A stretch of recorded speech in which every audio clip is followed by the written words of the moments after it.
Hello everyone, সবাই কেমন আছো? আশা করছি সবাই ভালো আছো। আবারও চলে এলাম ছোট্ট একটা মিনি ব্লগ নিয়ে। চলো আজকে কি কি রান্না করলাম তোমাদেরকে দেখাই।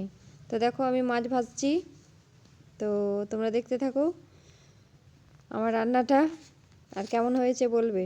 তো অলরেডি মাছের ঝোল রান্না হয়ে গেছে, পাতলা করে একটু মাছের ঝোল করেছি, দেখো খুব ভালো লাগবে। আর এটা হচ্ছে মুসুর ডালের বড়া। তো মুসুর ডালের বড়া খেতে খুব ভালো লাগে। তো তোমরা এভাবে আমার মতো বানিয়ে খাবে, খুব ভালো লাগবে। দেখো খুব সুন্দর লাগবে খেতে, তোমরা এইভাবেই বানাবে, খুব ভালো লাগবে। দেখতে থাকো,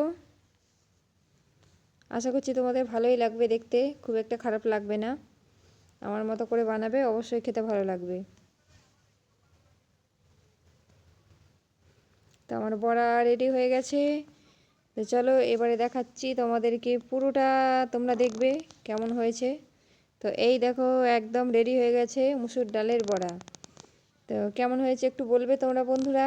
আরও অনেক কিছু রান্না করেছি, সবটা দেখানো হলো না, ভিডিওটা অনেক বড় হয়ে যাবে বলে। টাটা বন্ধুরা, ভালো থেকো।